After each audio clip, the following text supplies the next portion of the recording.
ছোটদের জন্য গল্প বলা শুরু করলাম। ছোট গল্প,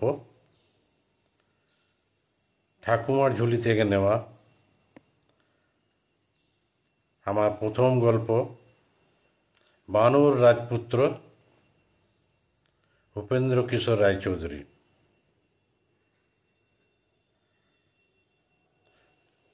গল্পটা শুরু করি। চেষ্টা করছি যাতে আপনাদের ভালো লাগে, সেইভাবে বলতে চাইছি, পড়তে চাইছি। দেখা যাক কতদূর কী হয়। শুরু করি। পুরো গল্পটা দুটি ভাগে বলবো। আজকে প্রথম ভাগ, কালকে আবার দ্বিতীয় ভাগটা বলবো। প্রথম ভাগ। এক রাজার 7 রানী, কিন্তু ছেলে পেলে একটিও নেই। রাজার তাতে বড়ই দুঃখ। তিনি সবাই গিয়ে মাথা গুঁজে বসে থাকেন। কেউ এলে ভালো করে কথা কন না। একদিন হয়েছে কি, এক মুনি রাজার সঙ্গে দেখা করতে এসেছেন। মুনি রাজার মুখ ভার দেখে জিজ্ঞাসা করলেন, রাজা, তোমার মুখ যে ভার দেখছি, তোমার কিসের দুঃখ? রাজা বললেন, সে কথা আর কি বলবো মুনি ঠাকুর। আমার রাজ্য, ধন, লোকজন সবই আছে, কিন্তু আমার যে ছেলেপিলে নেই। আমি মরলে এসব কে দেখবে? মুনি বললেন, এই কথা, আচ্ছা, তোমার কোনো চিন্তা নেই। কাল ভোরে উঠেই তুমি সোজাসুজি উত্তর দিকে চলে যাবে। অনেক দূর গিয়ে একটা বনের ধারে দেখবে একটা আম গাছ রয়েছে। সেই গাছ থেকে 7টি আম এনে তোমার 7 রানীকে বেটে খাইয়ে দিলে তোমার 7টি ছেলে হবে। কিন্তু খবরদার, আম নিয়ে আসবার সময় পিছনের দিকে তাকিও না। এই কথা বলে উনি চলে গেলেন।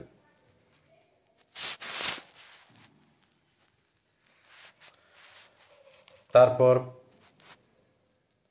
দিন গেল, রাত হলো, ক্রমে রাত ভোর হলো। রাজামশাই তাড়াতাড়ি বিছানা থেকে উঠে সোজাসুজি উত্তর দিকে চলতে লাগলেন। যেতে যেতে অনেক দূর গিয়ে দেখলেন, সত্যি বনের ধারে একটা আম গাছ আছে। তাতে পাকা পাকা 7টি আমও দেখতে পাওয়া যাচ্ছে। সেই বনে তিনি কতবার শিকারে এসেছেন, কিন্তু আম গাছ কখনো দেখতে পাননি। যা হোক, তিনি তাড়াতাড়ি সেই গাছে উঠে আম 7টি পেড়ে নিয়ে বাড়িতে ফিরে এলেন। খানিক দূরে যেতে না যেতেই শুনলেন, কে যেন পেছন থেকে তাকে ডাকছে, ওগো রাজা, ফিরে চাও, আরো আম নিয়ে যাও। মুনি যে সাবধান করে দিয়েছিলেন সে কথা রাজার মনে ছিল না। তিনি পেছন থেকে ডাক শুনে ফিরে তাকিয়েছেন, আর অমনি আমগুলো তার হাত থেকে ছুটে গিয়ে আবার গাছে ঝুলতে লেগেছে। কাজেই রাজামশাইয়ের আবার গিয়ে গাছে উঠে আমগুলি পেড়ে আনতে হলো।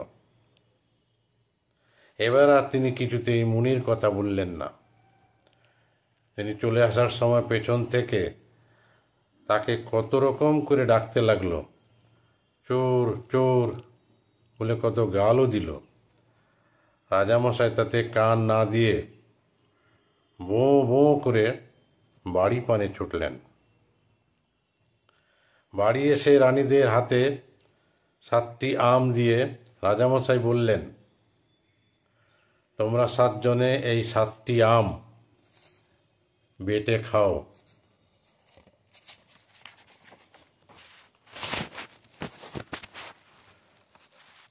ছোট রানী তখন সেখানে ছিলেন না।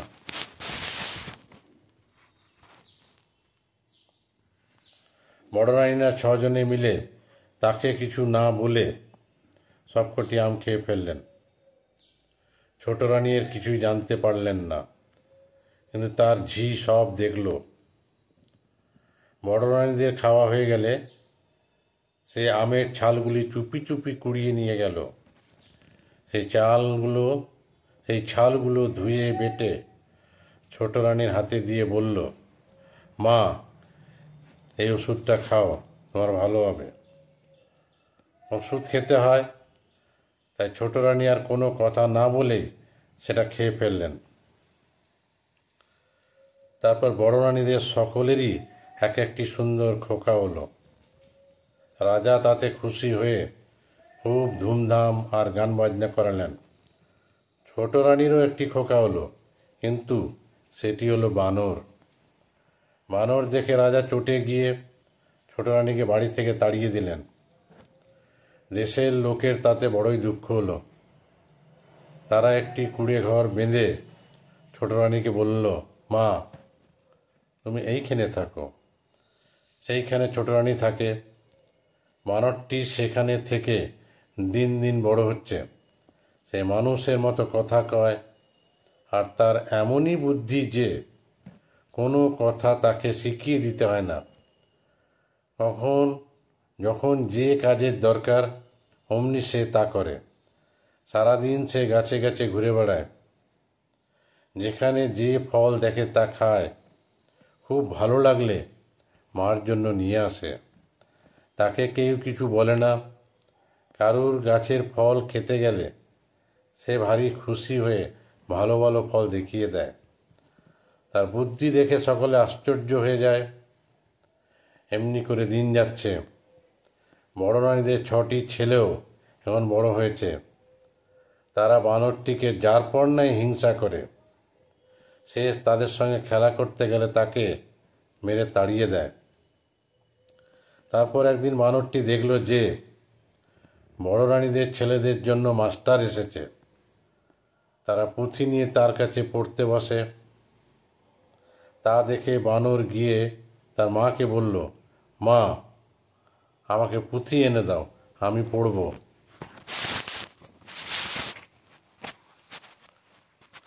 মা কাঁদতে কাঁদতে বললেন, হায় বাছা, কি করে পড়বে? তুমি যে বানর। বানর বলল, সত্যি মা, আমি পড়ব। তুমি বই এনে দিয়েই দেখো, তুমি আমাকে পড়াবে। বানরের এমনই বুদ্ধি, যে বই পায় সে দুদিনে পড়ে শেষ করে ফেলে। সে 2 বছরে মস্ত পণ্ডিত হয়ে উঠল। বড় রানীদের ছেলেরা তখনও 2-3খানি পুঁথি বই শেষ করতে পারেনি। রোজ খালি মাস্টারের বকুনি খায়। এসব কথা শুনে রাজা একদিন বললেন, বটে, বানরের এমনই বুদ্ধি, নিয়ে এসো তো তাকে, আমি দেখব। বানরের কিছুতেই ভয় নেই। রাজা ডেকেছে শুনে সে অমনি তার কাছে উপস্থিত হলো। তাকে দেখে তার কথাবার্তা শুনে রাজার এমনই ভালো লাগলো যে তিনি আর কিছুতেই ছোট রানীকে কুঁড়ে ঘরে ফেলে রাখতে পারলেন না। বাড়িতে আনতেও ভরসা পেলেন না, পাছে বড় রানীরা কিছু বলেন। তাই তিনি ছোট রানীকে রাজবাড়ির পাশে একটি সুন্দর বাড়ি করে দিলেন। সেই বাড়িতে তখন থেকে ছোট রানী তার বানর নিয়ে থাকে। টাকা কড়ি যত লাগে রাজার লোক এসে দিয়ে যায়। লোকে তার বাড়িটাকে বলে বানরের বাড়ি। এসব দেখে বড় রানীদের ছেলেরা বানরকে আরও বেশি হিংসা করতে লাগলো। একটু একটু করে ছেলেরা বড় হয়ে উঠল। সকলে রাজাকে বলল, রাজপুত্ররা বড় হয়েছে, এখন তাদের বিয়ে দিন। রাজা বললেন, তাদের দেশ বিদেশ ঘুরতে দাও। তারা নানান জায়গা দেখে নানা রকম শিখে টুকটুকে 6টি রাজকন্যা বিয়ে করে আনো। সকলে বলল, বেশ বেশ, তাই হোক। আজ এই অবধি থাক, বাকি অংশটা আগামীকাল। ধন্যবাদ।